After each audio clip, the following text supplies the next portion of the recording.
ఆంధ్రప్రదేశ్‌ని ఒక శ్రీలంకలా చేస్తున్నారు, ఒక సోమాలియాలా చేస్తున్నారని చెప్పి విమర్శించేవారు బాబు గారు. అలాంటిది ఇప్పుడు ఆయన మాకంటే ఎక్కువ పథకాలు ఎలా ఇవ్వగలుగుతారు? దాని సమాధానం ఆయన అమరావతిని ఫిక్స్ చేసుకొని ఇంటర్నల్‌గా చుట్టుపక్కల తన బంధువుల చేత, బినామీల చేత అన్నీ కొనిపించేశారు స్థలాలు. ఇది డెవలప్ అయితే ఆ స్థలాలకు వాల్యూ పెరుగుతుంది కదా అన్న కారణం చేత ఆయన అది ఎంచుకున్నారు. మాకెవరికి కూడా అమరావతి చంద్రబాబు నాయుడు గారు మీకు బుల్డోజర్లు తీసుకొచ్చేసి లేకపోతే ప్రక్లైనర్లు తీసుకొచ్చేసి ఆయన కూడా ఒక మాట అన్నాడు, మీ కుటుంబంలో ఎవరికైనా మంచి జరిగితే నన్ను గెలిపించండి, జరగలేదు అనుకుంటే నన్ను ఓడించండి అన్నాడు. ఇప్పుడు కూడా రండి. లోకేష్ గారిని ఎలా చూడబోతున్నారు? లోకేష్ గారు అద్భుతంగా కలిసిపాడు. పప్పు అని పిలిచారు అందరూ కూడా హేళన చేసి.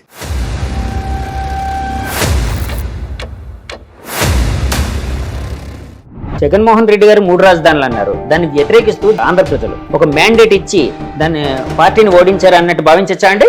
వాళ్ళు కూడా ఓడించారు. అంటే మెయిన్ ఫ్యాక్టర్ ఏంటంటే చంద్రబాబు గారు జైలు ఉదంతం మెయిన్ ఫ్యాక్టర్గా ఎలక్షన్ డిసైడ్ చేయబోతుందని కూడా అన్నారండి. నిజమే కదా సార్? అది నిజమని భావిస్తారు? అదేగా, దానికంటే ఇంకా పెద్ద ఒకటి. ఏంటి సార్? కొంతమంది ఎమ్మెల్యేలు చంద్రబాబు నాయుడు గారి గురించి, చంద్రబాబు నాయుడు గారి కుటుంబం గురించి, రాజకీయ నాయకుడిగా నన్ను విమర్శించడం నేను లెక్క చేయను,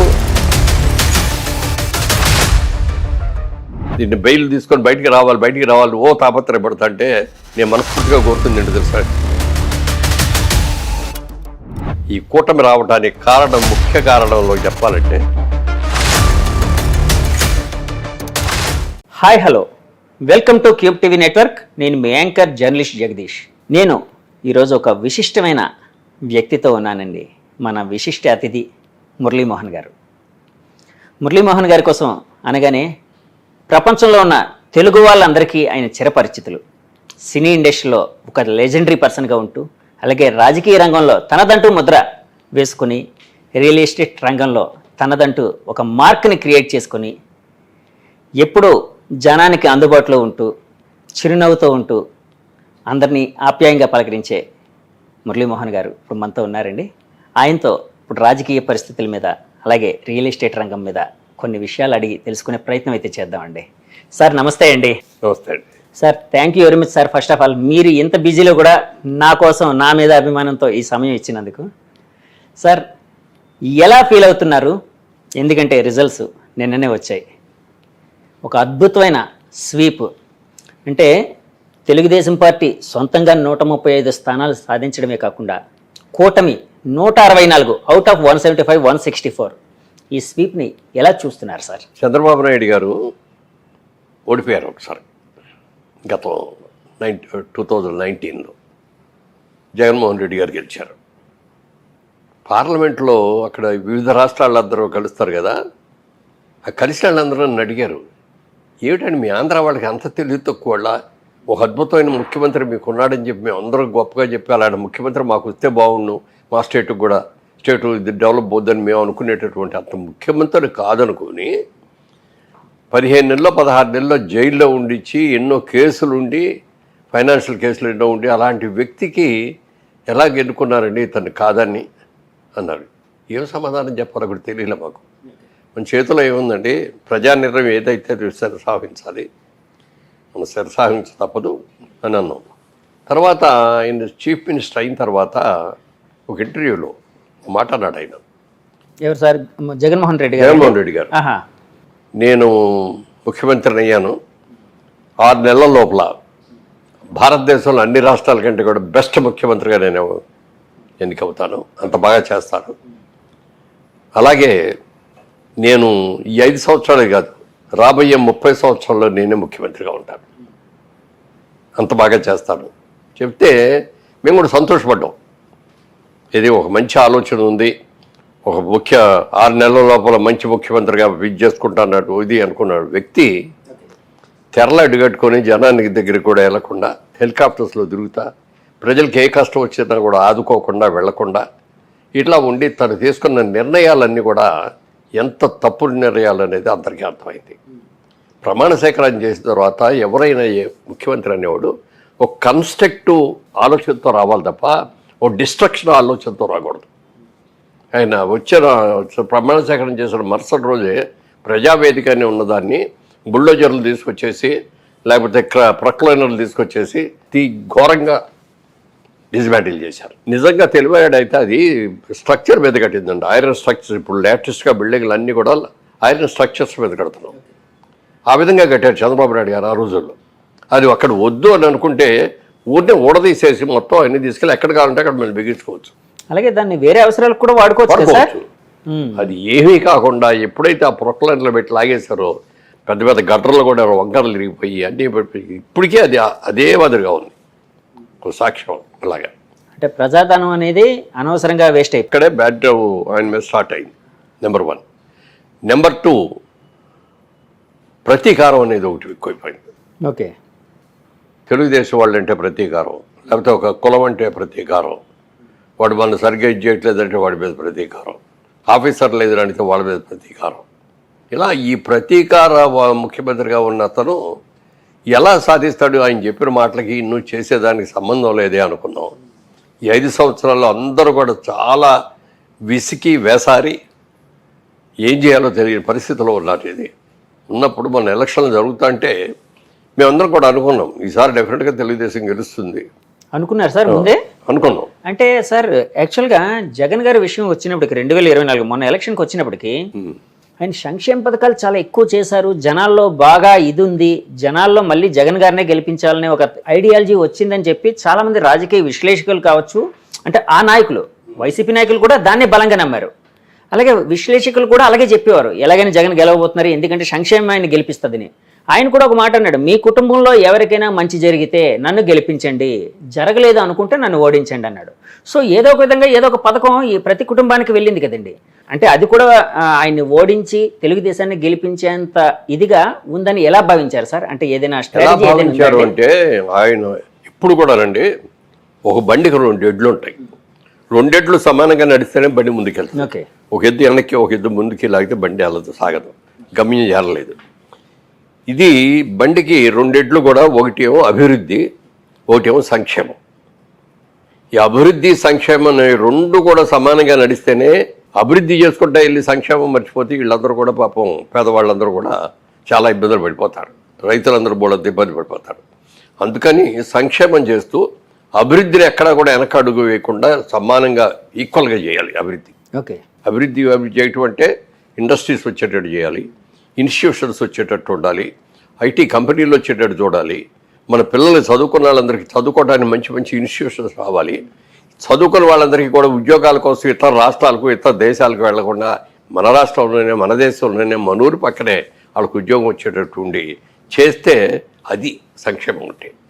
ఆ సంక్షేమం చేయకుండా మనం ఏదో ఫూర్గా ఇస్తున్నాం వాళ్ళు తీసేసుకుంటున్నారు మనకే వేసేస్తారనుకోండి.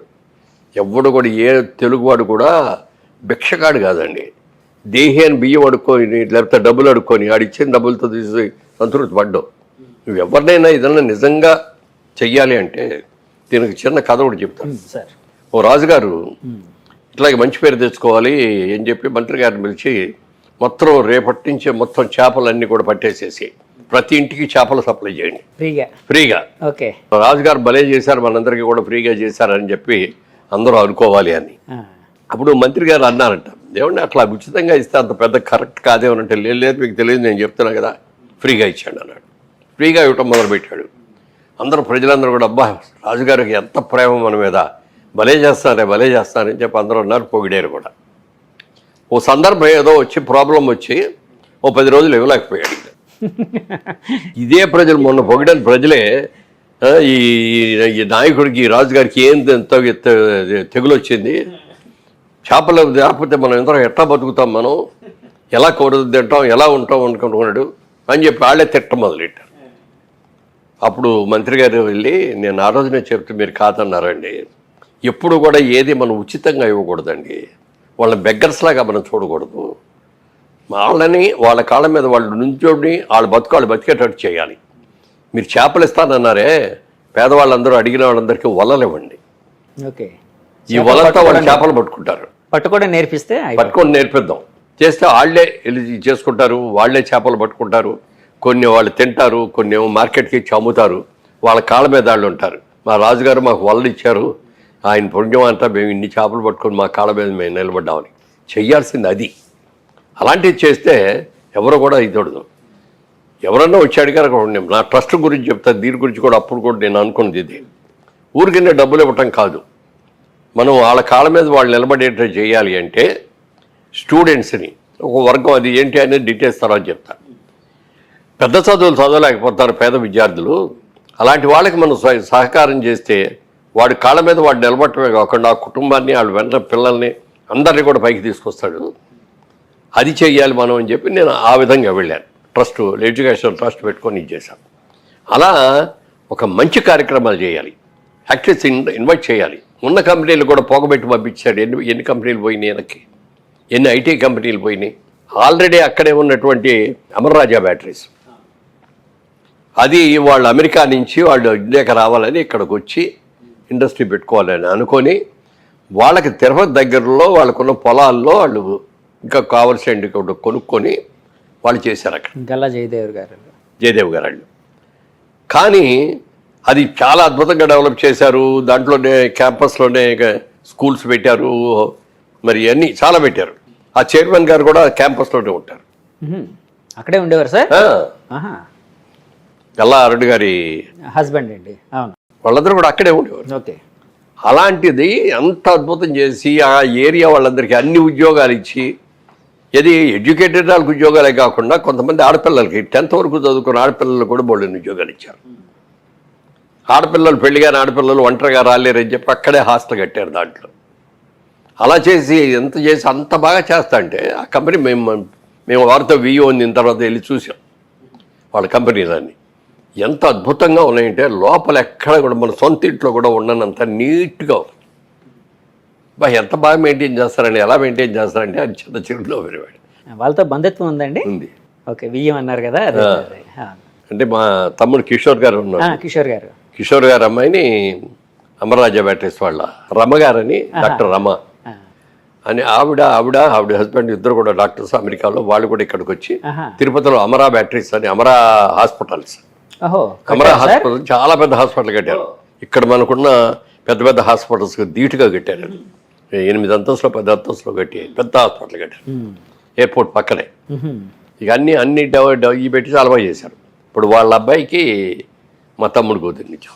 అతను ఇప్పుడు అమరాజాలో one of the director. So ఆ బంధుత్వంతో ఒకసారి అక్కడికి వెళ్ళిన తర్వాత చూసిన తర్వాత వాళ్ళకి ఎలా పొగబెట్టాలా అని వాళ్ళకి పొగబెట్టి, మీ దాంట్లో అన్నీ కూడా సరిగ్గా లేవు, లోపలంతా పొల్యూషన్ విపరీతంగా ఉంది, దీని మూలంగా ఇది అవుతుంది, అందుకని వాళ్ళకి కరెంట్ కట్ చేశాడు, పవర్ కట్ చేశాడు, ఏదో జనరేటర్ మీద మేనేజ్ చేసి ఏదో చేశాడు. అలాంటి వాళ్ళు చేయగానే వాళ్ళకు కూడా మనసు విరిగిపోయి, ఈ రాజకీయాల్లో మనం ఉండటం మూలంగా కదా ఇది వచ్చిందని ఆయన రాజకీయాల నుంచి కూడా గల్లా జయదేవ్ గారు కూడా బయటికి వెళ్ళిపోయి. సార్ ఆయన యాక్చువల్గా వీళ్ళు వైసీపీ వాళ్ళు ఆ టైంలోని పొలిటికల్ ఎనిమిటీతోని వీళ్ళు ఇలా చేస్తున్నారు, మమ్మల్ని వేధిస్తున్నారని చెప్పి జయదేవ్ గారు తెలుగుదేశం నాయకులు ఆరోపించినప్పుడు, లేదు అందులో ఏదో లొసుగులు ఉన్నాయి, దానికి సంబంధించి మేము చేస్తున్నాం, మేము ఎప్పుడు ఎవరిని వేధించాం, మాకు ఇక్కడ ఉండడం వీళ్ళు ముఖ్యం అన్నట్టు కొంచెం మాట్లాడారండి వైసీపీ నాయకులు. క్లియర్గా పొలిటికల్ ఎనిమిటీతోనే చేశారా సార్ ఇది? మీరు అలాగే భావిస్తున్నారా?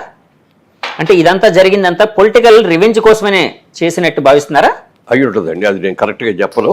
బట్ పొలిటికల్ రెవెన్యూ అనేది కూడా ఒకటి ఉంది. తర్వాత ఏదో ఫైనాన్షియల్గా వీళ్ళు బెనిఫిట్స్ అయ్యో అడిగినట్టున్నారు, అవి ఇచ్చినట్లేరు. ఏదైనా కానీ ఒక ఎనిమిటీ పెంచుకున్నాడు, వీళ్ళని మూతం వేయించాలి ఫ్యాక్టరీ. మనం చేసి ఆపిస్తే కానీ వీళ్ళు మనం చెప్పిన మాట వినరు అన్న లెవెల్లో దాన్ని చేశారు. ఇప్పుడు తెలంగాణకు వచ్చారు కదా సార్, అది చెప్తున్నా. అక్కడ తిరుపతిలో ఇంకా 4 యూనిట్లు పెట్టాలి పెద్దవి కొత్తవి. అవి ఎక్కడ పెడితే ఎందుకు ఇప్పటికే చాలా ప్రాబ్లం ఉంది, కొత్తవి కూడా ఇక్కడ ఎందుకు పెట్టుకోవడం. తమిళనాడుకు వెళ్ళారు, తెలంగాణకు వచ్చారు, తమిళనాడుకి వెళ్ళారు, మహారాష్ట్రకి వెళ్ళారు, ఢిల్లీ దగ్గర ఏదో చోట ఒకటి, ఇట్లా 4 చోట్ల అవి పెట్టేస్తున్నారు. ఇవన్నీ అక్కడ ఉండాల్సినే కదా. సో జగన్మోహన్ రెడ్డి గారు ఓడిపోవడానికి ఇలాంటి అంటే ఇండస్ట్రీస్ రాకుండా ఇండస్ట్రీస్ తరలి వెళ్ళిపోయి అన్ని వర్గాల వాళ్ళకి కూడా నష్టమే జరిగేది. రోజు కూలి చేసుకునే కూలివాడికి చూస్తే వాడు తాపి మేస్తో ఇట్లాంటి అయితే కన్స్ట్రక్షన్ ఇంట్లో ఉంటాడు. తాపి మేస్త్రి ఉన్నా కూడా కింద ఇసుకు తెచ్చేవాడికి, సిమెంట్ మోసుకొచ్చేవాడికి, ఇది చేసేవాడు కూలీలు అన్ఎడ్యుకేటెడ్ లేబర్ ఉంటారు. వాళ్ళందరికీ చేతి నిండా పనులు ఉంటాయి. పైగా చంద్రబాబు నాయుడు గారు అమరావతి క్యాపిటల్ అని చెప్పి దాని అక్కడ విపరీతమైన కన్స్ట్రక్షన్ అని అనుకున్నాడు. లేబర్ అందరూ అక్కడికి వెళ్ళి ఉండేవారు. అవునండి. ఎవరు వెళ్ళా, యాక్టివిటీ అంతా కూడా తీసేశారు, వాళ్ళకి పనులు దొరకలా. చంద్రబాబు నాయుడు గారు ఉండగా ఇసుక ఫ్రీగా ఇచ్చాడు అందరికీ. మీరు ఎవరికి కావాలన్నా ఇసుక తీసుకోండి, దీని మీద ఏమి ఇది ఉండదు అని. రైతులకు కావాలంటే వాళ్ళ నుంచి ట్రాక్టర్స్ తెచ్చి ట్రాక్టర్స్లో తీసుకెళ్ళండి ఇట్లా అన్నారు. అవన్నీ ఎప్పుడైతే ఆపేశాడు మొత్తం ఇసుక, అసలు ఎన్ని రోజులు ట్రాక్టర్ ఇసుక 10,000 అదే చెప్పి అంతంత రేటు పెడుతుంటే ఎవరు కొనగలరు, ఎవరు తీసుకెళ్ళరు, ఎవరు ఇల్లు కట్టగలరు? పల్లెటూరులో ఉండే ఒక మధ్యతరగతి కుటుంబీకుడు అంతంత రేటుతో ఇసుక కొనుక్కునేవాడు కట్టగలరండి. దాంతో తాపి వాళ్ళకి పనులు ఆగిపోయినాయి, కూలీలకి ఎవరికి పనులు లేవు. దాదాపు 3 నెలలు పస్తు పడుకున్నారు వాళ్ళందరూ కూడా. అలా చూసుకోండి. ఈ విద్యార్థులు చూసుకుంటే ఇన్స్టిట్యూషన్స్ ఏవి రాలా. చంద్రబాబు నాయుడు గారు ఉండగా ఒక ఇన్స్టిట్యూషన్ వచ్చింది, ఆ లైన్లో ఇంకో 4-5 మంచి ఇన్స్టిట్యూషన్స్ ఉన్నాయి. వీళ్ళు వచ్చిన తర్వాత మాకేంటి అని అడుగుతుంటే ఇన్స్టిట్యూషన్స్ ఎందుకు వస్తారు? వాళ్ళకి ఆ స్థలం కొనుక్కోలేక ఎక్కడ కావాలంటే అక్కడ కొనుక్కుంటారు, ఎక్కడ కావాలంటే అక్కడ పెట్టుకుంటారు. ఇవాళ ఇన్స్టిట్యూషన్ మంచిది అంటే ఎక్కడికన్నా వెళ్ళి చదువుకుంటాం. అమెరికాలో మంచి ఇన్స్టిట్యూషన్ అంటే కూడా అమెరికా వెళ్ళి చదువుకుంటున్నారు. బేరు చేయగలిగినాడు అలా వెళ్తున్నారు, బేరు చేయగలిగినాడు ఉన్నట్లు మనకు దగ్గరలో ఏ మంచి ఉంటే అటు చూస్తారు. ఆ ఇన్స్టిట్యూషన్స్ తెచ్చుకోవాలి మనం. ఇక్కడ మీరు చంద్రబాబు నాయుడు గారు ముఖ్యమంత్రిగా ఉన్నప్పుడు ఇండియన్ స్కూల్ ఆఫ్ బిజినెస్ అని ఐఎస్బి కోసం ఎన్ని రాష్ట్రాల వాళ్ళు ట్రై చేశారో చెప్పడానికి లేదు. చంద్రబాబు నాయుడు గారు మీకు రండి, మీకు ఏం కావాలంటే ఇస్తా, ప్రైమ్ ఏరియాలో మీకు సైట్ ఇస్తా, వాటర్ ఇస్తా, కరెంట్ ఇస్తా అని చెప్పి అన్నీ చెప్పి ఐఎస్బిని తీసుకొచ్చింది ఆయనే.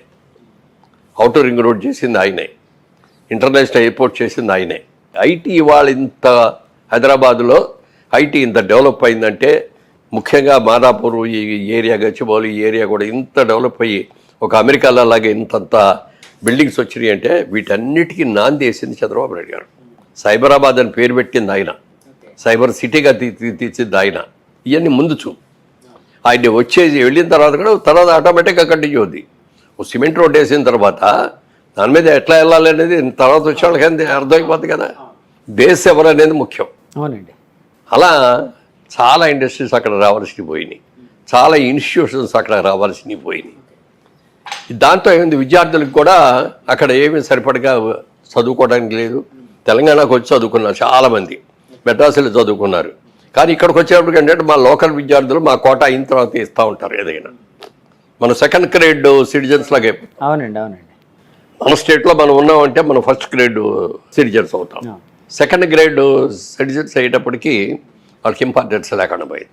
చదువుల్లో రాలేకపోయారు, మనకు ఉన్న ఇంజనీరింగ్ కాలేజీలు మూతపడిపోయినాయి, ఉద్యోగాలు లేవు.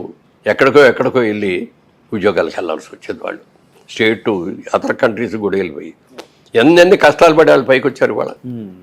ఇవాళ ఇతర దేశాల్లో ఉన్న ఐటీ వాళ్ళందరూ కూడా బికాజ్ ఆఫ్ చంద్రబాబు నాయుడు గారు మేము ఈ స్టేజ్కి వచ్చాము, ఇవాళ మేము ఈ స్టేజ్లో ఉన్నామంటే ఆయన అని చెప్పి ఆయన మొన్న అరెస్ట్ చేసి జైల్లో పెట్టిన రోజున అందరూ కూడా అన్ని దేశాల్లో కూడా అరెస్ట్ చేశారు.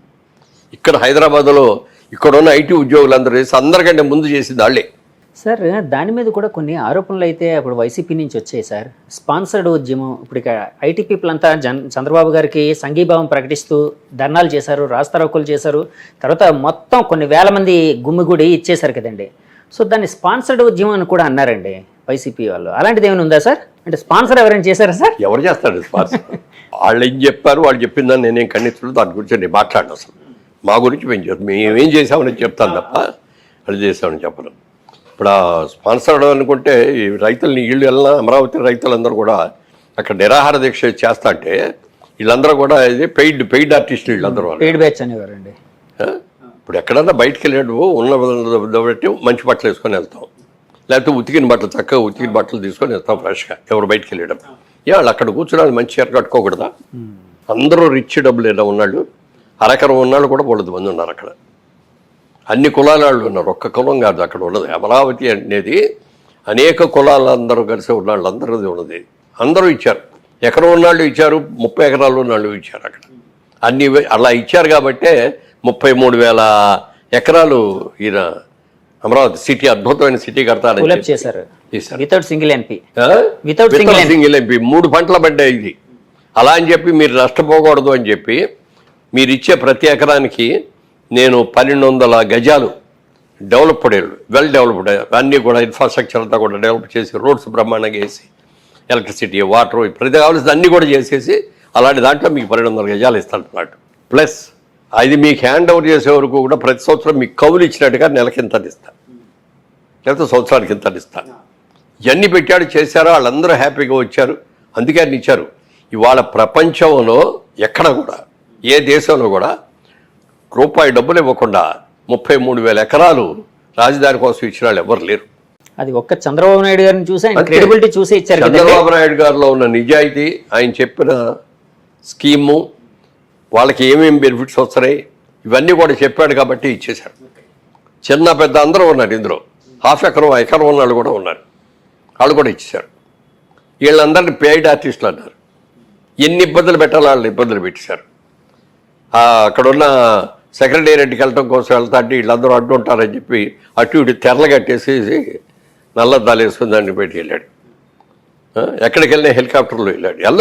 వెళ్ళాలి కానీ ప్రజల కష్టాల్లో ఉన్నప్పుడు ప్రజల దగ్గరికి వెళ్ళాలి. వరదలు వచ్చినప్పుడు దగ్గరికి వెళ్ళి అక్కడికి వెళ్ళి చూడాలి, వాళ్ళందరితో మాట్లాడాలి. అలాగే రైతులు ఎన్ని ఇబ్బందులు పడ్డారు చెప్పడానికి మీరు చెప్తే అన్ని రకాల వాళ్ళు కూడా ఎన్నో ఇబ్బందులు పడ్డారు. కాబట్టే ప్రతి వాళ్ళలో కూడా మనం తప్పు చేశాము, క్రితంసారి తప్పు చేసి చంద్రబాబు నాయుడు లాంటి మంచి నాయకుడిని ఓడించాము, ఈ తప్పు మనం సరిదిద్దుకోవాలని ఎవరికి వాళ్ళ మనసులో అనుకొని చేశారండి ఓటింగ్. ఎవరు వెళ్ళి పబ్లిసిటీ చేసింది కాదు, లేకపోతే ఓటుకి ఎంత ఎక్కువ డబ్బులు ఇచ్చినవి కాదు, ఏమీ కాదు. సార్ మీరు ఇందాక ఒక మాట అన్నారు, యాక్చువల్గా ఈసారి చంద్రబాబు నాయుడు గారి ప్రభుత్వం వస్తుందని, టీడీపీ పక్కగా వస్తుందని మేము ఎప్పుడో భావించామండి అని అన్నారు.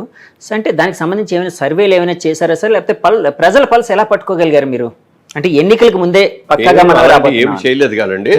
ప్రజలు ఎక్కడికి వెళ్ళినా ఏ వర్గం వాళ్ళు మాట్లాడినా చాలా ఇబ్బందులు పడుతున్నామండి, చాలా ఇది చేస్తామండి, అది అందరిలో వచ్చింది, అన్ని వర్గాల్లో కూడా వచ్చింది. ఓకే, వచ్చినా కూడా ఎవరు బయటపడలేరు. కొంతమంది ఎందుకు బయటపడలేదంటే రేపు పొద్దున ఇట్లా మనం ఆయనకి చేస్తున్నాం, చంద్రబాబు వర్గంలో ఉన్నాం, చంద్రబాబు సింపతిగా ఉన్నాం, చంద్రబాబు గారికి ఓటేస్తాం, తెలుగుదేశానికి ఓటేస్తాం అని ఉంటే వాళ్ళ మీద కక్ష సాధింపులు చేస్తారు కదా, వాళ్ళందరినీ ఎలా నాశనం చేయాలో చేస్తున్నారు కదా.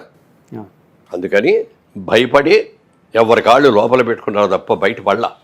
సర్వేలకు ఎవరు వెళ్ళినా కూడా వాళ్ళు తెలుగుదేశానికి ఓటేసినా కూడా మీరు ఎక్కడే ఎవరికేసారండి ఓటు అంటే మేము వైసీపీకి వేసామండి. ఎందుకంటే సేఫ్టీ కోసం. ఎందుకని భయం అనేది క్రియేట్ అయిందండి అలాగా ప్రజల్లోని, విపరీతమైన భయం క్రియేట్ అయింది. ఆ క్రియేట్ అయిన వీటన్నిటితోటి లోపలే పెట్టుకున్నారు. మేము కూడా డెఫినెట్గా అధికారంలోకి వస్తాం అనుకున్నాం, కానీ ఇంత అద్భుతమైన మెజార్టీ తెలుగుదేశం పార్టీ పెట్టిన తర్వాత ఇంత పెద్ద మెజార్టీతో ఎప్పుడు రాలా. మహానుభావుడు ఎన్టీ రామారావు గారిదే ఆ రోజులు గొప్పగా చెప్పుకున్నాం. ఎందుకనంటే సినిమా ఇండస్ట్రీ నుంచి ఆయన తెలుగుదేశం పార్టీ పెట్టి ఆ రోజులో ఉన్న రాజకీయాలు నాయకులకి వ్యతిరేకంగా తిరిగి ఆయన కేవలం పార్టీ పెట్టిన 9 నెలల్లో అధికారంలోకి రాగలిగాడు. ప్రపంచంలో ఏ పార్టీ ప్రపంచంలో ఏ పార్టీ కూడా పెట్టి 9 నెలల్లో అధికార పార్టీని ఓడించి పూర్తిగా అధికారంలోకి వచ్చినాడు. One of the only person is NTR గారు. అలాంటి ఎన్టీఆర్ గారు సాధించినటువంటి విజయాల కంటే కూడా ఇప్పుడు వచ్చిన విజయం చాలా చాలా పెద్దది. సార్ తెలుగుదేశం పార్టీని ఏ ముహూర్తంలో పెట్టారు సార్ ఎన్టీఆర్ గారు? ఆయన అన్ని ముహూర్తాలు చాలా బాగా చూస్తారు, ఆయనే పెడతారు. ఎందుకంటే ఒక పార్టీ 40 ఏళ్ళగా సస్టైన్ అవుతూ జనాల గుండెల్లో ఉండడం, జనానికి దగ్గరగా ఉండడం చాలా గ్రేట్ కదండి. అవును, చాలాసార్లు అయిపోయింది తెలుగుదేశం పని అనేవారు. తెలుగుదేశం అని చెప్పిన వాళ్ళందరూ కూడా గుండెల్లో పెట్టుకున్నారు పార్టీని. బయటకు వచ్చి అడ్జస్ట్ చేసి చెయ్యరు, కానీ అవసరం వచ్చిన రోజు కరెక్ట్గా వస్తారు. మొన్న ఆ సైలెంట్ వేవ్, ఎంత వేవ్ అంటే ఎవరికి అందరా. అంటే సర్వేలలో అందరూ కూడా తెలుగుదేశం అధికారంలోకి వస్తే, కూటమి అధికారంలోకి వస్తే అన్నారు, కానీ రకరకాల సర్వేలు వచ్చేసారు. ఎవరు కూడా ఇన్ని సీట్లు అనేది రాలా. మరి పైగానేమో జగన్మోహన్ రెడ్డి గారు ఎన్ని సీట్లు వస్తాయని మీలాంటి వాళ్ళు వచ్చి అడిగితే చాలా వస్తాయి. 157 అన్నారు సార్. 157 మాకు వస్తాయని. వైనాట్ 175, 175 వస్తాయి మాకే, మేము తప్ప ఎవరు గెలవరు అని చెప్పారు. ఎప్పుడు కూడా ఎవరైనా సరే అణుకుగా ఉండాలి. మనకు అవకాశం వచ్చింది, ఆ అవకాశం వచ్చిన దాన్ని సద్వినియోగం చేసుకోవాలి. అర్ధంతరంగా ఏదో అంటారే, నరం మీద కురుపూర్లు ఇచ్చినాడును అర్ధంతరంగా డబ్బులు వచ్చినాడు తలకాయ ఎగరేస్తాడంట. అదే జరిగింది అక్కడ. మొట్టమొదటి నీకు ఎప్పుడైతే నువ్వు బెస్ట్ సీఎంగా 6 నెలల్లో వస్తానన్నా, 30 సంవత్సరాల పాటు నేనే పరిపాలిస్తానని చెప్పావో, దానికి తగ్గట్టుగా నీ పరిపాలన ఉండాలి కదా. ప్రజలు మెచ్చుకోవాలి కదా, ప్రజలకి అన్ని సదుపాయాలు చేయాలి కదా. నువ్వు ఏది చేయకుండా నేను 30 ఏళ్ళు పరిపాలిస్తానంటే ప్రజలేం పిచ్చాళ్ళ? ప్రజల్లో చైతన్యం వచ్చేది కాబట్టే ప్రజా చైతన్యం మేము ఎవ్వరూ కూడా ఊహించాల. తర్వాత నేను ఒక్కనేగా జైల్లో ఉంది, చంద్రబాబు నాయుడు కూడా జైల్లో ఉన్నాడని అనిపించుకోవటం కోసం ఆయన అర్ధరాత్రి ఎక్కడో దీంట్లో ఉంటే అక్కడికి వెళ్ళి లేపి కారులో తీసుకొచ్చి ఎక్కడ తీసుకెళ్లాలో కూడా తెలియకుండా 24 గంటల కారులో తిప్పి చివరికి పోలీస్ స్టేషన్లో అప్పచెప్పారు. సార్ ఇక్కడ జైల్లోకి వెళ్ళిన తర్వాత ఏ విధమైన ఫెసిలిటీ, ఒక మాజీ ముఖ్యమంత్రి 14 సంవత్సరాలు ముఖ్యమంత్రిగా చేసిన ఒక వ్యక్తిని జైల్లో పెడితే దానికి కొన్ని ఫెసిలిటీస్ ఉంటాయి వాళ్ళకి, అవి ఏమీ లేవు. ఫ్యాన్ కూడా లేదు, దోమలు అసలు ఏమి పడుకోవడానికి. హైకోర్టుకి వెళ్ళి తెచ్చుకున్నారు కదా సార్? తెచ్చుకున్నారు, ఆయన వేయలేదు కదా హైకోర్టు. అవును, హైకోర్టు వాళ్ళ డైరెక్షన్ లోనే అక్కడ మిగతావన్నీ వచ్చాయి. ప్రజలు వెళ్ళి అడిగితే దానికి హైకోర్టు నుంచి వచ్చిన తర్వాత అప్పుడు ఫ్యాన్లు అవి పెట్టి కూర్చోడానికి ఒక కుర్చీ, భోజనం చేయాలంటే అక్కడ కూర్చొని తినడానికి వచ్చిన టేబుల్, ఇలాంటివన్నీ చేశాడు. నేను అప్పుడు ఆ రోజున ఏమనుకున్నానో తెలుసండి, ఆయన అరెస్ట్ చేసిన రోజున చాలా మంచి పని చేశాడు జగన్మోహన్ రెడ్డి చంద్రబాబు నాయుడు గారిని అరెస్ట్ చేయడం. అందరూ కూడా దీన్ని బెయిల్ తీసుకొని బయటికి రావాలి ఓ తాపత్రయపడతా అంటే నేను మనస్ఫూర్తిగా కోరుకుంది ఏంటో తెలుసా, కనీసం 2 నెలల్లో 3 నెలల్లో ఆయన జైల్లో ఉంటే మంచిది. సింపతి, ఎంత సింపతి పెరిగిందండి. ఇన్ని సంవత్సరాలు పరిచయం ఉద్యోగం చేసినా కూడా ఈ రోజుకైనా ఎవరైనా ఒక్కళ్ళు చంద్రబాబు నాయుడు ఈ తప్పు చేశాడు అనే ఒక బ్లాక్ మార్క్ ఒక్కటి చెప్పండి ఇన్నేళ్లలో. కానీ వాళ్ళు ఆరోపిస్తూ ఉంటారు కదా సార్, చంద్రబాబు గారు కోర్టుకు వెళ్ళి స్టేలు తెచ్చుకుంటూ ఉంటారు, తన అవినీతి కేసుల మీద రకరకాల కేసుల్లో ఉన్నారు, ఇలాగని ఆరోపిస్తూ ఉంటారు. అంటే వైఎస్ గారి జమాన్ నుంచి అది నడుస్తుంది, కాంగ్రెస్ జమాన్ నుంచి నడుస్తుంది. సో అందులో ఏమైనా నిజం ఉందా సార్? ఏమీ లేదు. అవి ఉంటే ఇన్నాళ్ళు బయటపడకుండా అట్లా ఉంటాయి. ఎవరైనా ఏదైనా దాయాలంటే 10 రోజులు దాస్తావు, 10 నెలలు దాస్తావు, 10 ఏళ్ళు దాస్తావు, కానీ ఇన్నేళ్ళు దాచలేదు కదా, ఎవరు దాచలేరు.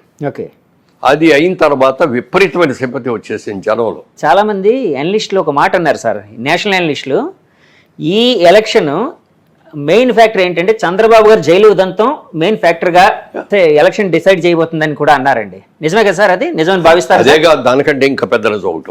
ఏంటి సార్? కొంతమంది ఎమ్మెల్యేలు, పేర్లు చెప్పను, కొంతమంది ఎమ్మెల్యేలు చంద్రబాబు నాయుడు గారి గురించి, చంద్రబాబు నాయుడు గారి కుటుంబం గురించి, చంద్రబాబు నాయుడు గారి పిల్లల గురించి ఎంత చండాలమైన మాటలు మాట్లాడారో చెప్పడానికి లేదు. నీతికి నిజాయితీకి పెద్ద పేరైన ఎన్టీఆర్ గారి కుమార్తె ఆవిడ మీద కూడా ఇది పెట్టారు. అవన్నీ పెట్టిన రోజు చంద్రబాబు నాయుడు గారు కళ్ళెమ్మ నీళ్లు పెట్టుకొని వచ్చాడు. రాజకీయ నాయకుడిగా నన్ను విమర్శించాలని నేను లెక్క చేయను, నా కుటుంబాన్ని, నా భార్యని, నా పిల్లల్ని కూడా అవమానించారని చెప్పి కళ్ళెమ్మ నీళ్లు పెట్టుకొని మళ్ళీ నేను ముఖ్యమంత్రిగా వచ్చాను ఇక్కడ అడుగు పెడతాను లేకపోతే పెట్టని చెప్పి వెళ్ళాడు. సార్, బాబు గారితో ఇంత క్లోజ్గా మీరు చాలా ఒక 40 ఏళ్ళు అనుబంధం కదండి, ఎప్పుడైనా ఆయన ఇలాగ కన్నీళ్లు పెట్టుకున్న సంఘటన కానీ ఇంటర్నల్ గా బాధపడిన సంఘటన కానీ ఎప్పుడు చూడలేదండి. ఎప్పుడు ఆయన కన్నీళ్ళు అంటే చాలా గుమ్మనంగా ఉండేవాడు. మనసులో ఏదైనా బాధ కలిగినా కూడా ఆయన లోపల పెట్టుకునేవాడు, మన దగ్గర నవ్వుతూనే మాట్లాడేవాడు తప్ప ఏ రోజున నాకు ఇది పరిస్థితి వచ్చింది ఏంటని కానీ ఇంకోటి కానీ ఓకే, ప్రజా నిర్ణయాన్ని మనం గౌరవించాలి, ప్రజలు ఓటేశారు, గౌరవిద్దాం, అలాగే బెస్ట్ ఆఫ్ లక్ చెప్పేవాడు. కానీ మొన్న జగన్మోహన్ రెడ్డి గారు చేసింది ఏంటంటే ఓడిపోయిందని తెలిసిన తర్వాత మీ ఓటు ప్రెస్ వాళ్ళందరూ వెళ్ళి అడిగితే నేను ఇన్ని పనులు చేశాను, అన్ని పనులు చేశాను, నేను ఇంతమందికి డబ్బులు ఇచ్చాను, వాళ్ళందరూ ఏమైపోయారు, వాళ్ళ ఓట్లన్నీ ఏమైపోయినాయి. ఎప్పుడు కూడా ఒక నాయకుడు ఎవరన్నా ఓడిపోయినప్పుడు ఒకళ్ళిద్దరు అన్నారు అనుకో, అందులో కూడా కొంతమంది అన్నారు, కానీ ఈయన మాత్రం నేను ఇన్ని రకాలుగా డెవలప్ చేశాను, నేనేం చేసిన తప్పు, నన్ను ఎందుకు ఓడించారు అన్నాడే. కానీ ఎప్పుడు కూడా ఎందుకంటే బెస్ట్ ఆఫ్ లక్ అండి, ప్రజా నిర్ణయాన్ని మేము శిరసావహిస్తున్నాం అని కొత్త గవర్నమెంట్కి బెస్ట్ ఆఫ్ లక్ చెప్తున్నాం. ప్రజల్ని జాగ్రత్తగా చూసుకుంటూ మీరు ఏమైతే ప్రమాణాలు చేశారో, మీరు ఏమైతే ఇస్తామని చెప్పారో అవన్నీ కూడా ఖచ్చితంగా చేయండి, గుడ్ లక్ అని చెప్పేసి ఊరుకోవాలి. అంతేగాని నేను అది చేశాను ఇది చేశాను అని కళ్ళేమో నీళ్ళు పెట్టేసి ఇప్పుడు ఏమన్నా మళ్ళీ వెనక్కి వస్తుంది, ఎలక్షన్ రాదు కదా. తర్వాత ప్రపంచంలో ఎక్కడ జరిగింది ఇంకోటి జరిగింది. జగన్మోహన్ రెడ్డి గారు ఆయన 14 నెలలు జైల్లో ఉండి తిరిగి వచ్చాడు, బెయిల్ వచ్చింది. జనరల్గా ఎవరైనా ఒక్క కేసు ఉన్నాడు, ఆయన ఇన్ని కేసులు కదా, ఒక్క కేసు ఉంటే బెయిల్ ఇస్తే 1 నెల ఇస్తారు, 2 నెలలు ఇస్తారు, 3 నెలలు ఇస్తారు, 6 నెలలు ఇస్తారు, సంవత్సరం ఇస్తారు, అంతకంటే ఎవడు ఇవ్వడు కదా. ఈయన 18 కేసులు ఉన్నాయి ఈయన మీద. 18 కేసుల్లో నెంబర్ 1 ముద్దా ఎవరంటే ఈయనే. అలాంటి ఆయనకి ఎన్నేళ్ళు అయిందండి ఆయన బెయిల్ బయటకు వచ్చి? 10 ఏళ్ళు పైన అయింది కదా, 12 ఏళ్ళు అంత అయింది.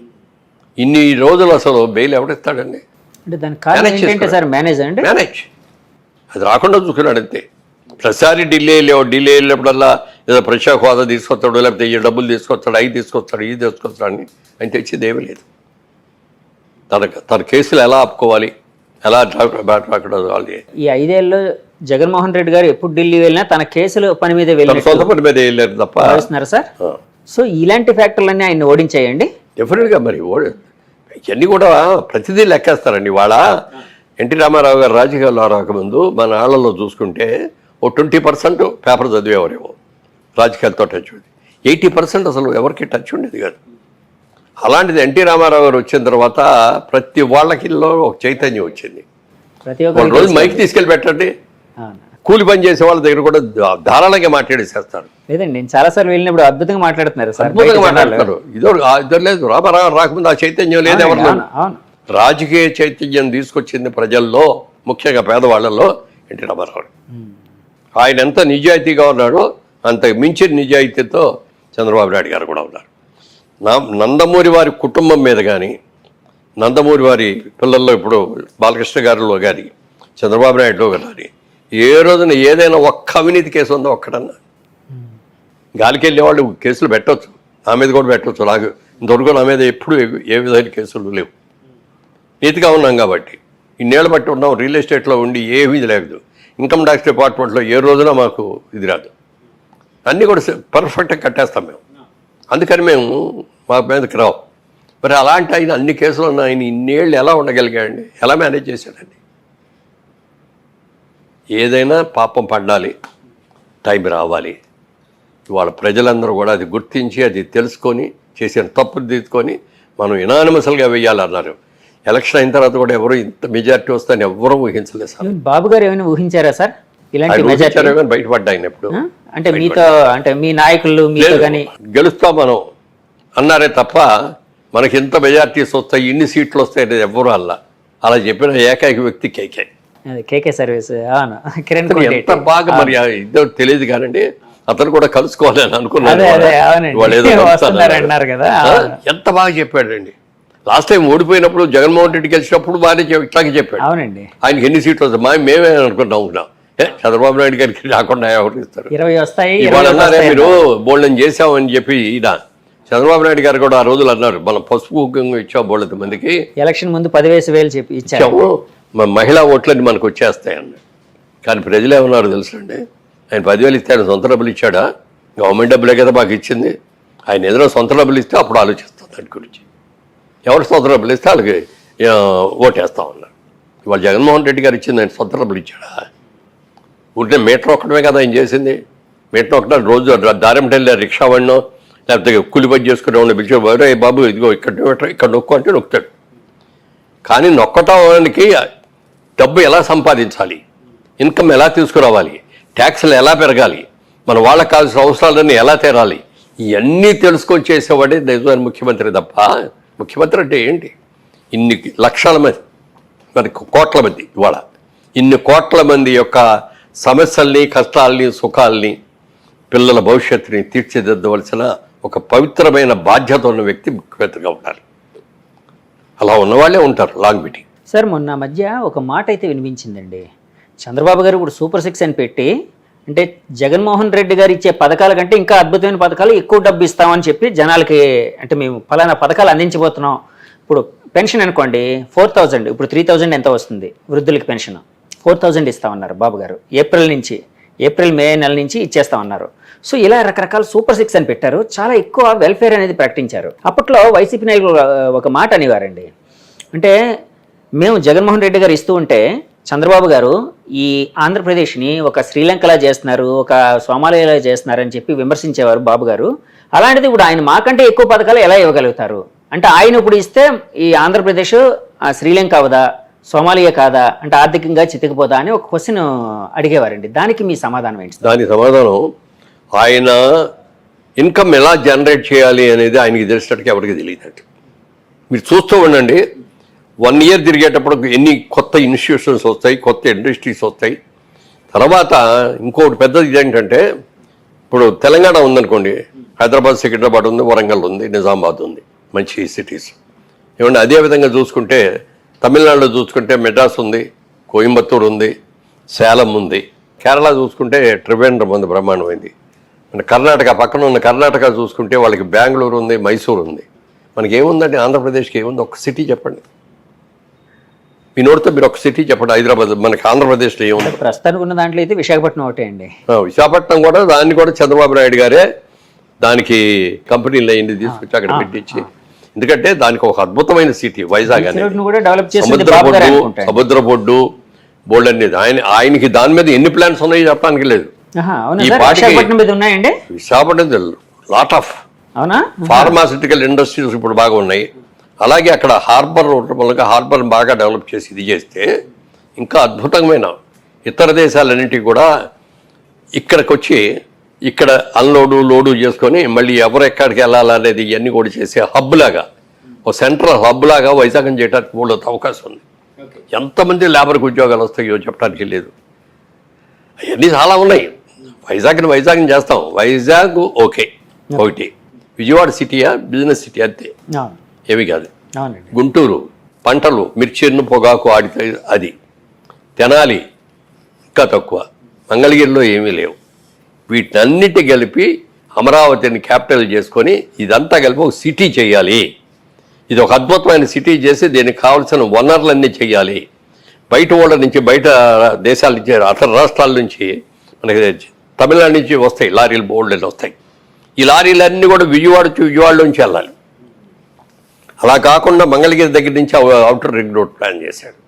గన్నవరం ఎయిర్పోర్ట్ దగ్గరికి వెళ్ళి కలుస్తాయి, అసలు విజయవాడలో రావోయి.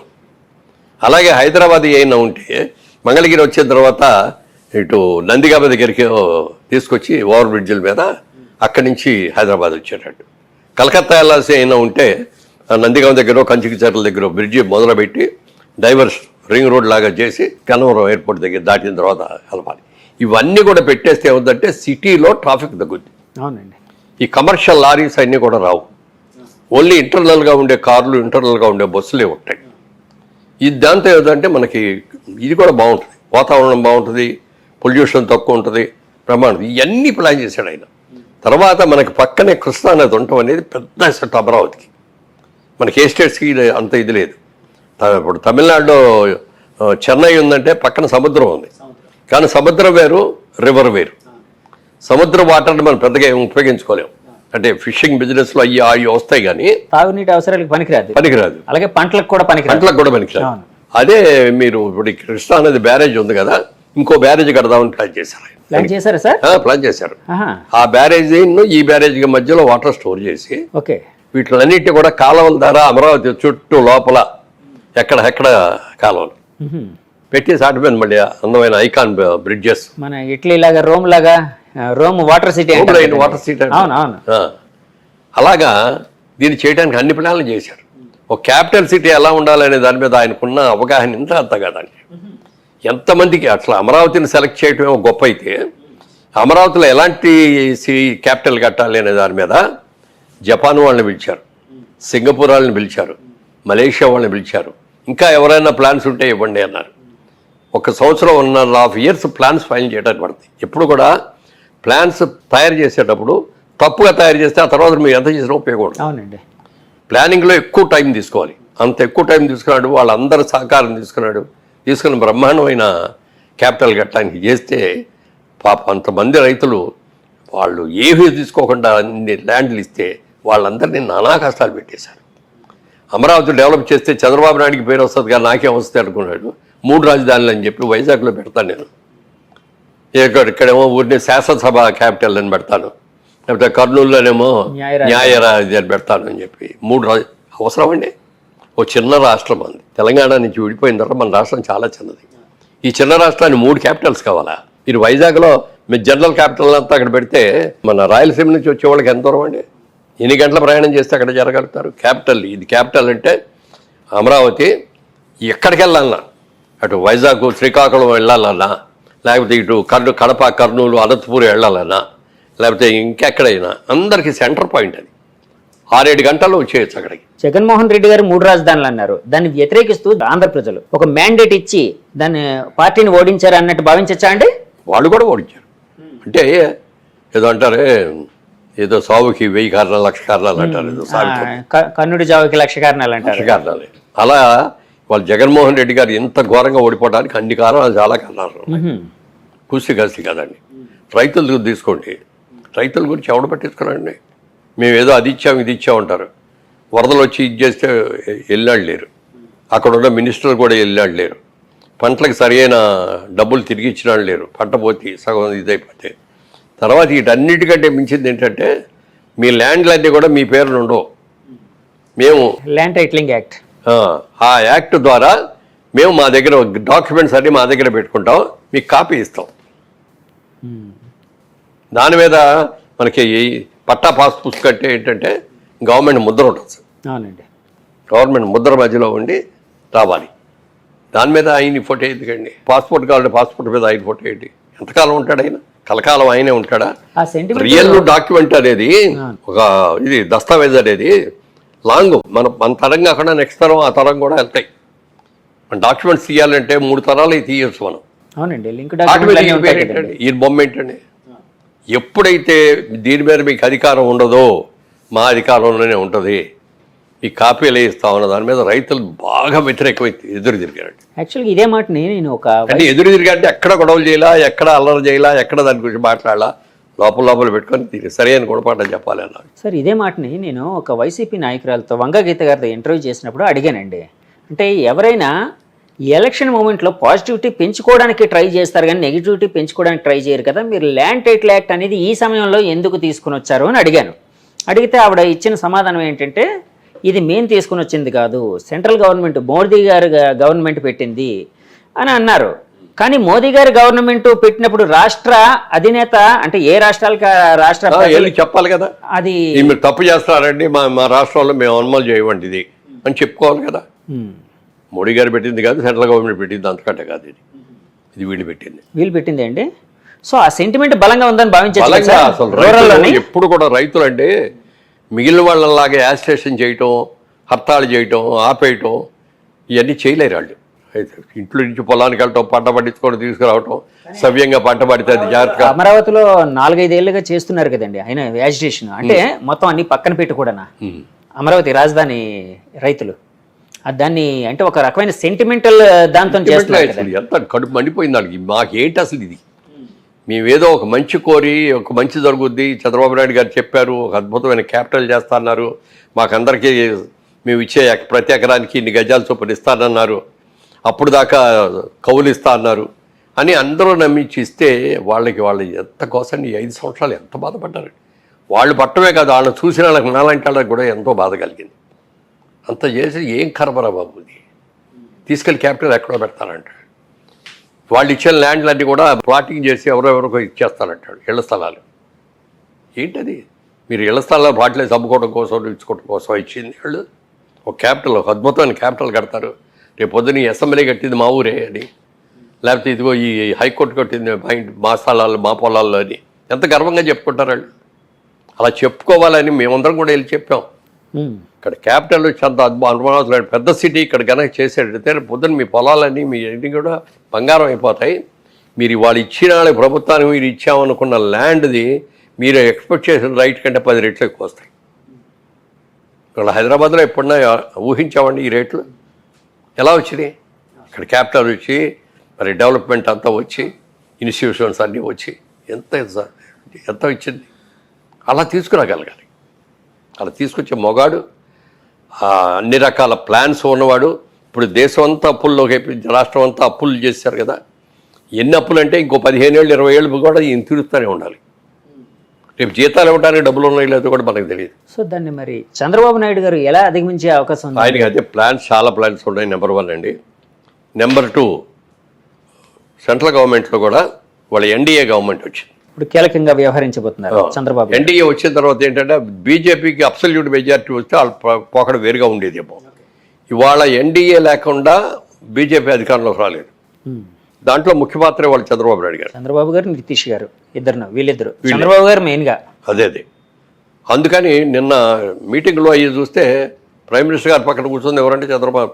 ఒకప్పుడు వాజ్పేయి గారు ఉన్నప్పుడు కూడా అప్పుడు కాంగ్రెస్కి ఇది కూడా అపోజిషన్ ఇది కూడా రాలా, చేస్తే అప్పుడు చంద్రబాబు నాయుడు గారు ఎన్నో నిర్ణయాలు తీసుకున్నాడు. గవర్నమెంట్లో కూడా వెళ్ళలేదు ఆయన. మీరు రండి, మీకు ఎన్ని మినిస్టర్లు ఇస్తామంటే కూడా వద్దండి, మేము బయట ఉంటాం అది ఇది అని చెప్పి. కానీ ఈసారి అలాంటి ఆలోచన రాకుండా చంద్రబాబు నాయుడు గారు కూడా ప్రభుత్వంలో కలవాలి, ఎన్డీఏలో గవర్నమెంట్ అవకాశం ఉందా సార్? ఉంది. ఎందుకంటే ఒకవేళ అందులో ఉంటే సెంట్రల్ మినిస్ట్రీలో వస్తే స్టేట్ ఇంకా ఎక్కువ చేయొచ్చు కదా, గోల్డెన్ బెనిఫిట్స్ వస్తాయి మనకి. ఇప్పుడు ఈ విధంగా ఎలా చూసుకున్నా 4-5 మినిస్టర్స్ వస్తాయి ఆంధ్రప్రదేశ్కి, ఇంకా ఎక్కువ వచ్చినా కూడా రావచ్చు. మరి వాటన్నిటితోటి 4-5 పక్కగా వస్తాయి సార్, పక్కా. ఎందుకంటే బీజేపీ క్యాండిడేట్లకు ఇవ్వాలి, జనసేన వాళ్ళకి ఇవ్వాలి, తెలుగుదేశానికి ఇవ్వాలి. ఎన్ని సీట్లు వస్తే అన్ని ఇదని రేషియో ఉంది, దాని ప్రకారం సీట్లు వస్తాయి. 4 కాదు 6-7 వస్తాయి సార్. అలాగే చంద్రబాబు గారు అమరావతి కోసం చెప్పేటప్పుడు అంటే చాలా మంది వైసీపీ నాయకులు ఒక మాట అయితే చెప్పేవారండి. అమరావతి యాక్చువల్గా చంద్రబాబు నాయుడు గారు ఎంచుకోవడానికి కారణం ఏంటంటే రియల్ ఎస్టేట్ బిజినెస్ చేయడం కోసం ఆయన తీసుకున్నారు. అంటే అంతకుముందే అమరావతిని ఫిక్స్ చేసుకొని ఇంటర్నల్గా చుట్టుపక్కల తన బంధువుల చేత బినామీల చేత అన్నీ కొనిపించేశారు స్థలాలు. ఇది డెవలప్ అయితే ఆ స్థలాలకు వాల్యూ పెరుగుతుంది కదా అన్న కారణం చేత ఆయన అది ఎంచుకున్నారు. ఇదే కారణం చేత జగన్మోహన్ రెడ్డి గారు అధికారం చేపట్టిన తర్వాత ఇక్కడ కాకుండా విశాఖపట్నం క్యాపిటల్గా చేయడానికి ఆయన వెళ్ళారు అని చెప్పి ఒక మాట అయితే వినిపించేదండి. సార్ అలాంటిది ఏదైనా ఉందని మీరు భావిస్తున్నారా? అస్సలు లేదండి. మాకెవరికి కూడా అమరావతి ఫైనల్స్ అవుతుందనే సంగతి మాకు తెలియదు. మేము ఎవరు కూడా అక్కడికి వెళ్ళి పొలాలు కొనుక్కోలేదు. సుజనా చౌదరి గారు 300 కొన్నారని, నేను 150 ఎకరాలు కొన్నాను, ఇంకోటి ఎవరో 5 కొన్నారని. ఆఖరికి మన చీఫ్ జస్టిస్ చేసిన రమణ గారి ఫ్యామిలీ వాళ్ళు ఎంతో కొన్నారని ఎన్ని అవి వచ్చినా తెలియదు. మాకెవ్వరికి అక్కడ సెంటు నేల లేదండి. మాకు మీకేం లేదు. ఒక ప్రాజెక్ట్ చేసాం మేము మెయిన్ రోడ్డు మీద, అమరావతి ద క్యాపిటల్ అని. దానికి కూడా అది మేము కొన్న ల్యాండ్ కాదు, ఆ ల్యాండ్ ఓనర్తో మేము ఇది చేసుకొని జాయింట్ డెవలప్మెంట్ చేసింది అది. అంతగా తప్ప ఎక్కడ మాకు గజం స్థలం కూడా లేదు నాకు ఎక్కడ. ఒకవేళ ఉందే అనుకుందాం వాళ్ళు అన్నట్టు. నా వ్యాపారం అది, నా వ్యాపారం రియల్ ఎస్టేట్. ఫ్యూచర్లో డెవలప్మెంట్ ఎక్కడ వస్తుందో చూసి అక్కడ కొనుక్కుంటాం. తప్పేంటది? నా దగ్గరకు వచ్చే కస్టమర్కి బెనిఫిట్ పెరగాలి అంటే ఒక అభివృద్ధి ప్రదేశంలో నేను కట్టాను అనుకోండి, వాళ్ళ కొనుక్కున్న వాళ్ళందరికీ 1-4 రెట్లు పెరుగుతాయి కదా, వాళ్ళందరూ బెనిఫిట్ అవ్వాలి కదా. ఒకవేళ చేసినా తప్పు లేదు, బాగా ఎవ్వరు చేయలే, ఎవ్వరు 10 ఎకరాలు కూడా కొనుక్కున్నాళ్ళు లేరు ఎవరు. సార్ మీరు అప్పుడు ఎందుకు సార్ ఫోకస్ చేయలేదు అమరావతిలో కొనడానికి? అంటే ఇలాంటి ఇబ్బందులు ఏమైనా వస్తాయన్నా రేపు? అసలు అదేం లేదు. రాజకీయ పరంగా విమర్శలు ఏమైనా వచ్చే అవకాశం ఉందనా? ఎందుకంటే మీరు మంచి వ్యాపారస్తులు, ఎక్కడ పెరిగితే కొంటారు. మా ఉద్దేశం ఏంటంటే మేము హైదరాబాద్ దాటి ఎక్కడికి వెళ్ళాం. ఎందుకనంటే మనం చేసే ప్రాజెక్టులు చేసేసి కోట్లు సంపాదించాలని ఆశలు మాకు లేవు. నీతిగా చేయాలి, నిజాయితీగా చేయాలి. ప్రతిదీ మన అందుబాటులో, మన చెప్పు చేతుల్లో మనం చూసుకుంటూ చేయాలి. ఇప్పుడు చాలాసార్లు స్ప్రెడ్ చేసామనుకోండి, అన్ని ఎంప్లాయీస్ మీద పెట్టేయాలి. వాడు మంచి చేసినా చెడు చేసినా మాకే వస్తుంది. ఎప్పుడు కూడా అతిథికి వెళ్ళొద్దు, మనం లిమిటెడ్గా చేస్తున్నాం. మనం చేసేది కూడా నీట్గా చేసుకోవాలి. ఎక్కడ ఏ ప్రభుత్వ ఆస్తులు మనకు వద్దు. రైతుల దగ్గర నుంచి క్లియర్ ల్యాండ్స్ కొనుక్కుందాం, డెవలప్ చేసుకుందాం అని చేశాం. కాబట్టి అక్కడికి వెళ్ళాలనుకోవాలి. కాకపోతే ఏంటంటే రాష్ట్ర విభజన జరిగింది, ఒకటే ఆంధ్రప్రదేశ్ అనుకున్నది, తెలంగాణ విడిగా ఆంధ్రప్రదేశ్ విడిగా 2 రాష్ట్రాలుగా చీలినాయి. కాబట్టి మనందరం కూడా అక్కడి నుంచి వచ్చిన వాళ్ళం. కాబట్టి ఒక వైజాగ్ను ఒక విజయవాడ మనం కూడా చేస్తే బాగుంటుందని ఒక ఆలోచనలు వచ్చి కొందామని వెళ్తే అప్పటికే రేట్లు పెరిగిపోవడం వల్ల కొనలేకపోయాం. సరే ఏదో దొరికింది, జాయింట్ డెవలప్మెంట్ చేసాం. అంతకుమైనా ఏమీ చేయలే. వైజాగ్లో కూడా ఏమీ కొనలేదు. మాకు అక్కడ ఆటోమొబైల్ బిజినెస్ ఉంది, మారుతి కార్ డిస్ట్రిబ్యూటర్స్, మాకు షోరూమ్స్, వర్క్షాప్స్ వేయండి. వాటికి కావాల్సి కొనుక్కున్నాం. మార్కెట్ రేట్లో కొనుక్కున్నాయి. ఇది కూడా గవర్నమెంట్ ఇచ్చిన ఏం కాదు. అంతగా మినహాయిస్తే వ్యాపారం కోసం, రియల్ ఎస్టేట్ వ్యాపారం కోసం ఎక్కడ ఒక గజం కూడా కొనాలి ఆంధ్రప్రదేశ్లో. సార్ ఇప్పుడు అంటే తెలంగాణ ఆంధ్రప్రదేశ్ 2 స్టేట్స్కి విడిపోయింది. సరే, ఇంతకుముందు చంద్రబాబు గారు జమానా 5 ఏళ్ళు ఆయనది, తర్వాత జగన్ గారు జమానా, మళ్ళీ ఇప్పుడు 2024లో ఇప్పుడు కూటమి వచ్చింది, చంద్రబాబు గారు మెయిన్గా. సో రియల్ ఎస్టేట్ పరిస్థితి ఎలాగుండే అవకాశం ఉందని మీరు భావిస్తున్నారండి? ఎందుకంటే ఆ విజన్ అనేది మీకు ఉంది కాబట్టి అడుగుతున్నానండి. రియల్ ఎస్టేట్ అనేది ఇవాళ రోజున ఏదో కోట్లు ఈజీగా సంపాదించవచ్చు, తెల్లారిపాటికి వచ్చేస్తాయి అనుకోండి. చాలామంది వచ్చారు, చాలామంది చేశారు, చాలా తప్పులు చేస్తారు కొంతమంది. దాని మూలంగా చాలా ఇబ్బందులు కూడా వస్తాయి. రియల్ ఎస్టేట్ ఇక్కడ హైదరాబాద్ వరకు చూసుకుంటే ఇవాళ డిమాండ్ కంటే సప్లై ఎక్కువ ఉంది. వాళ్ళ సప్లై ఎక్కువ వచ్చేప్పుడు అవసరానికి 100 బిల్డింగ్లు కావాలనుకోండి, 200 బిల్డింగ్లు కడితే ఏమవుద్ది? అలా ఓవర్గా కన్స్ట్రక్షన్ చేసేస్తున్నాం ఇక్కడ అందరం. ఓకే, ఓవర్ఫ్లో అనేది ఎక్కువైపోయిందండి. ఎక్కువైపోయింది. ఆంధ్రప్రదేశ్లో ఎలా ఉండబోతుంది? ఆంధ్రప్రదేశ్లో ఇప్పుడే కాబట్టి రాబోయే ఏళ్ళలో చంద్రబాబు నాయుడు గారి హయాంలో చాలా బాగా జరుగుతుంది. కాబట్టి వెళ్ళి కొనుక్కుంటారు, కొనుక్కునే వాళ్ళందరూ కొనుక్కోవచ్చు. ఎందుకంటే ఆ మధ్య అది ఒక్క క్యాపిటల్లోనే అమరావతిలోనే కొనక్కర్లా, మీ ఇష్టం. మీరు చెప్పిన టౌన్, ఎనీ టౌన్ కొనండి, రాష్ట్ర విభజన అభ్యంతరం వస్తుంది. ల్యాండ్ నమ్ముకొని ల్యాండ్ మీద పెట్టి ఇన్వెస్ట్ చేసిన వాళ్ళకి అందరికీ మంచిగా జరుగుతుంది తప్ప ఎవరూ నష్టపడు. అంటే 2019 నుంచి 24 వరకు జగన్మోహన్ రెడ్డి గారి పరిపాలనలో విశాఖపట్నం కావచ్చు, ఇంకా చాలా చోట్ల కావచ్చు, ఆంధ్రప్రదేశ్లో రియల్ ఎస్టేట్ రంగం కుదేలైపోయింది, దెబ్బతిందని రకరకాల వాదనలు అయితే, మాటలు అయితే వినిపించాయండి. సో ఒకవేళ అదే నిజమని అనుకుంటే, అంటే నేను నిజమో కాదని చెప్పట్లేదండి, నేను కన్ఫైన్ చేయట్లేదు, నేను జడ్జిమెంటల్గా ఏం చెప్పట్లేదు. ఒకవేళ అదే నిజం అనుకుంటే చంద్రబాబు గారు వచ్చిన తర్వాత అది ఏ విధంగా పెరిగే అవకాశం ఉందని మీరు భావిస్తున్నారు? డెఫినెట్గా క్యాపిటల్ పెరిగినప్పుడు ఆటోమేటిక్గా పెరుగుతుంది కదండి. కొత్త ఇండస్ట్రీస్ వచ్చినప్పుడు ఆటోమేటిక్గా పెరుగుతుంది కదా, కొత్త ఇన్స్టిట్యూషన్స్ వచ్చినప్పుడు కొత్తగా పెరుగుతాయి కదా. మరి అందరి మంది మంచి మంచి కాలేజెస్ వచ్చిన తర్వాత మన పిల్లలందరూ బ్రహ్మాండంగా చదువుకుంటారు కదా, వాళ్ళందరూ ఉద్యోగాలు చేయడానికి కావాల్సిన వసతులన్నీ ఇక్కడే దొరుకుతాయి కదా. అట్లా జరిగినప్పుడు పెరగకుండా ఎట్లా ఉంటుంది, విపరీతంగా పెరుగుద్ది. ఆయన దీన్ని అమరావతిని ఒక ఇంటర్నేషనల్ సిటీ లాగా చేద్దామనే ఆలోచనలో ఉన్నారు. ఓకే, డెఫినెట్గా చాలా బాగుంటుంది. సార్ అమరావతి విషయం అంటే ఒక మాట గుర్తొచ్చింది సార్. అప్పట్లోనే అమరావతి ప్రకటించిన వెంటనే చుట్టుపక్కల ల్యాండ్స్ వాల్యూ విపరీతంగా పెరిగిపోయింది. అప్పటి వరకు 10 లక్షల ఎకరా ఉండే ల్యాండ్ 10-20 లక్షలు ఉండేది, 2 కోట్ల వరకు వెళ్ళిన దాఖలాలు అయితే ఉన్నాయండి చాలా. అంటే ఆ ఎప్రిషియేషన్ అనేది ఎగ్జాగరేషన్ స్టేట్కి వచ్చిందని భావించచ్చా, ఇంకా పెరిగే అవకాశం ఉందని భావించచ్చా? ఇప్పుడు అయ్యేం చెప్పలేరు కానీ డెఫినెట్గా పెరిగే అవకాశం ఉందా సార్? అక్కడ తొందరపడి వెళ్ళి చేసాం, అక్కడ ప్రాజెక్ట్ పూర్తి అయ్యే టైంకి చంద్రబాబు నాయుడు గారు ఓడిపోవటం, జగన్మోహన్ రెడ్డి గారు రావటం, ఆయన ఆలోచనలోకి వచ్చి 3 క్యాపిటల్స్ అని ఎప్పుడైతే మార్చారో మేము అమ్మలేకపోయాం. చాలా నష్టానికి అమ్ముతున్నాం ఇప్పుడు. ఎందుకంటే 5 ఏళ్ళు ఇంట్రెస్ట్ ఎంత అవుతాయి, ఇవన్నీ మా సొంత డబ్బులు, జేబులో డబ్బులు కాదు కదా. బ్యాంకుల నుంచి లోన్ తెస్తాం, ఫైనాన్స్ తెచ్చుకుంటాం, ఇటన్నిటికీ లాభం గోబల్లోకి వెళ్తారంటారు. అలా అయిపోయింది. అయినా తట్టుకున్నాం, ఎక్కడ ఒక్క రోజు కూడా పని ఆపలేదు, పర్ఫెక్ట్గా చేస్తాం. మా దగ్గర కొన్నాళ్ళందరికీ డెలివరీ కూడా ఇచ్చాం. అమరావతి అనేది డెఫినెట్గా పెరుగుతుంది, ఎందుకంటే అమరావతి అనేది కొత్తగా ఒక రాష్ట్రంగా, ఒక అద్భుతమైన నగరంగా డెవలప్ అయ్యే అవకాశం ఉంది కాబట్టి. విశాఖపట్నం లాంటి పరిస్థితి, అంటే విశాఖపట్నం లాంటి సిటీ పరిస్థితి ఎలా ఉండబోతుంది రియల్ ఎస్టేట్ పరంగా? విశాఖపట్నం దాన్ని ఒక బిజినెస్ హబ్ లాగా చేస్తున్నారు. ఎందుకంటే మనకు అక్కడ హార్బర్, అద్భుతమైన హార్బర్ ఉంది. చాలా వరల్డ్లో ఉన్న చాలా చుట్టుపక్కల ఇవన్నీ కూడా వచ్చి ఒక వైజాగ్ లాంటి హబ్లో సామాన్లు అక్కడికి వచ్చిన తర్వాత దించేసి ఇక్కడ నుంచి ఇండియాకు వచ్చేయి, లేకపోతే పక్కన దేశాలకు వెళ్ళేయి, వాటన్నిటి కూడా డిస్ట్రిబ్యూషన్ హబ్ లాగా పెట్టుకుని చేస్తారు. పోర్ట్లు అనేవి అక్కడ ఉన్నాయి కాబట్టి ఆ విధంగా అవకాశం ఉండేది. అది Vizag sky is the limit లెవెల్కి పెరుగుతుంది. ఎందుకంటే మీరు రియల్ ఎస్టేట్ పరంగా చాలా విజన్ ఉన్న వ్యక్తి కాబట్టి అడుగుతున్నానండి. సార్ ఇందాక ఒక మాట అన్నారండి మీరు, అంటే ఏ నాయకుడికైనా ఒకసారి అవకాశం వచ్చినప్పుడు అహంకారం అనేది రాకూడదు అని. ఒకవేళ మీరన్న మాటనే ఏకీభవిస్తూ ఒకవేళ ఓకే నిజం అని అనుకుందాం ఫర్ ఎగ్జాంపుల్, సరే అప్పుడు జగన్మోహన్ రెడ్డి గారు ప్రభుత్వం కొంచెం అహంకారపూరితంగా ప్రవర్తించింది, 150 సీట్లు వచ్చినప్పుడు అని అనుకుంటే, మరి ఇప్పుడు 164 సీట్లు వచ్చినా ఈ ప్రభుత్వం అలాంటి ధోరణికి వెళ్ళే అవకాశం ఉంది? అస్సలు లేదు. ఉండదా సార్? అస్సలు 1% కూడా ఉండదు. ఆ జయం చంద్రబాబు నాయుడు గారు అర్ధరాత్రి పాటు నిద్ర లేపితే కూడా అమరావతి లేకపోతే పోలవరం వీటి గురించే మాట్లాడతాడు ఆయన. రాత్రి నిద్రలో కూడా అయ్యే ఉంటాయి తిరిగి ఆయనకి. అస్సలు ఇది ఉండదు. ఎవరైనా ఆయన చంద్రబాబు నాయుడు కాదు, ఎవడైనా సరే వాళ్ళ దగ్గర డబ్బులు వచ్చేసి తలక ఎగరైతే ముట్టుతాడు దేవుడు కూడా, ప్రజలు కూడా ముట్టుతాడు. లోకేష్ గారిని ఎలా చూడబోతున్నారు? లోకేష్ గారు అద్భుతంగా కష్టపడు పప్పు అని పిలిచారు అందరూ కూడా, హేళన చేసి. ఆయన పాదయాత్ర చేసి ఆయన మనిషి వాళ్ళు మాట్లాడిన విధ కానీ నిర్ణయాలు కానీ ఎంత ఎక్సలెంట్గా చేశాడు చెప్పడానికి లేదు.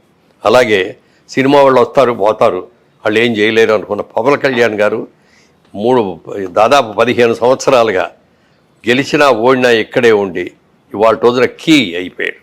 ఈ కూటమి రావడానికి ముఖ్య కారణంలో చెప్పాలంటే అది ఆయనే తీసుకున్న లీడ్ అండి.